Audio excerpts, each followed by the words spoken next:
अस्सलाम वालेकुम। बकरा ईद पर सबसे ज़्यादा काम आने वाले टोटके। अगर सालन पतला हो गया हो तो आपके पास प्याज या टमाटर नहीं है तो थोड़ी सी भुनी हुई सूजी सालन में डाल दें। टमाटर देर तक ताज़ा रखने के लिए इनके सरों पर मोम लगाकर रख दिया जाए तो टमाटर जल्द ख़राब नहीं होंगे। सालन में ज़्यादा ग्रेवी बनाने के लिए चंद आसान तरीके।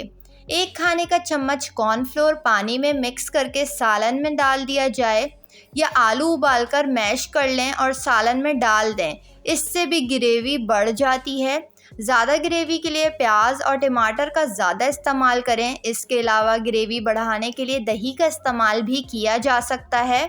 बारबेक्यू का मसाला या चपली कबाब, सीख कबाब का मसाला बनाकर इसे एयर टाइट कंटेनर में फ्रीज़र में रखें। ना ही इसका जायका ख़राब होगा, ना ही इसमें कीड़ा पड़ेगा। आप इसे फ्रिज में भी रख सकती हैं। बकरा ईद पर टाइम बचाने के लिए कुछ टिप्स। बकरा ईद से पहले प्याज फ्राई करके महफूज कर लें ताकि ईद के दिन आपका काम मज़ीद आसान हो जाए। तली प्याज महफूज करने का आसान तरीका। प्याज को पतली पतली स्लाइस करके काट लें। मोटी स्लाइस तलना मुश्किल हो जाता है और मज़ेदार नहीं लगती, और पतली प्याज ज़्यादा क्रिस्पी भी हो जाती है। गरम तेल में प्याज को तलें। कढ़ाई में नमक शामिल करें क्योंकि इससे प्याज का रंग सुनहरा आता है और बहुत ही खूबसूरत रंग की वजह से प्याज का जायका भी बढ़ जाता है और प्याज जल्दी भी फ्राई होती है। अब हल्की ब्राउन होने पर प्याज को तेल से निकाल कर छान लें।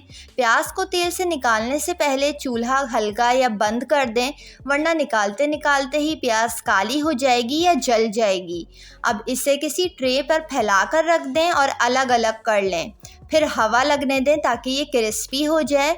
जब ये ठंडी हो जाए तो कंटेनर में किचन टॉवल या बटर पेपर पर रखकर इसे एयर टाइट कंटेनर में भर लें। फिर ऊपर से एक और बटर पेपर या टिश्यू रखकर इसे फ्रिज में रखने से ये कई दिनों तक महफूज रहेगी और इससे खाना भी मज़ीद मज़ेदार बनेगा। किसी भी सालन की ग्रेवी में इजाफी पानी को खुश्क करने के लिए चाय के 2 चम्मच खसखस तवे पर हल्का सा भूनकर पानी में शामिल करके पेस्ट बना लें और सालन में डाल दें और हल्की आंच पर सालन को पका लें। सालन गाढ़ा हो जाएगा। सालन से मिर्ची कम करनी हो तो एक पूरा लीमू का रस निचोड़कर शामिल कर दें। सालन खुश जायका और मिर्चें कम हो जाएंगी और आपको सालन ज़ाया नहीं करना पड़ेगा।